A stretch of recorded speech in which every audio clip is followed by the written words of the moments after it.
Agus an bblion eisteach acadúil seo ag tíoch chun críocha.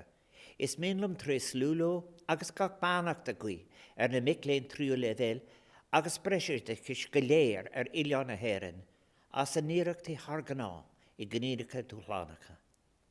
Bethe agus sláinte hagaí Iliag agus guim gach bánachtar I dontácaí. Blianaí sean ach bhachas a le héad riomhheanna agus bhí dúchláin móra nua inti do Macléin a bhí ag tuairt faoin mreisiidechas.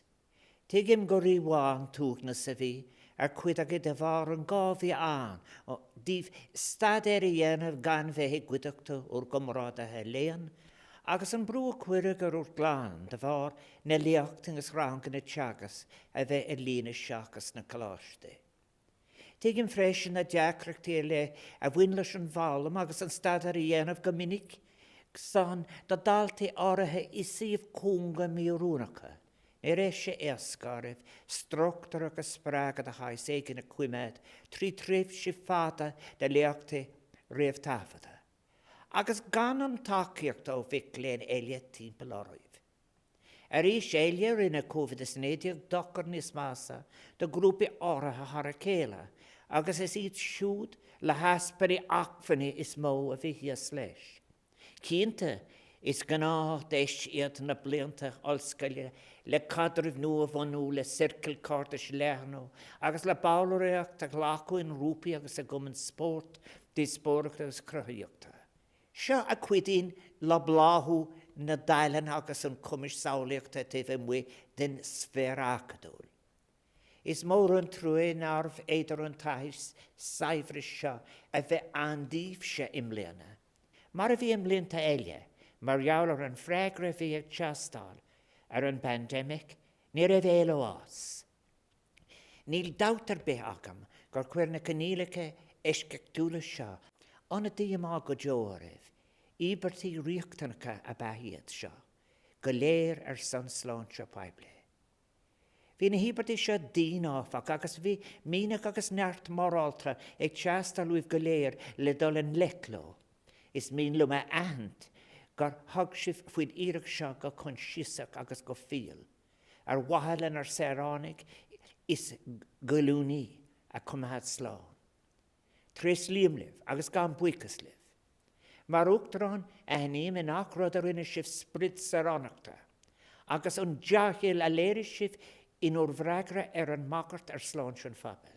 Is cinnte gur Ibert Móri, Imach tar aig leis an stadar gan na gná deisna búla le céile I hala leachta, siomri teagas agus grúpi stadar. Ag rinne si bhí, tríos líamlibh. Cuid lánach deisberas na helscaile iad na deisina táfachta seo le tuairt faoin dispórach agus discúrs go oscailta. Buin teanamh asta nuair a bheith siad ar fáil. Bhí nehan úr síl a raibh sibh súla corthar ceall. É sin ráite agus deirm go méid buchas agus cuimhne ag daldí bhí gcónaí as an ról dimmer sibh le lindúlán mór dar muinter COVID-19. Be cuidagaí sna seachtainní atá macróin.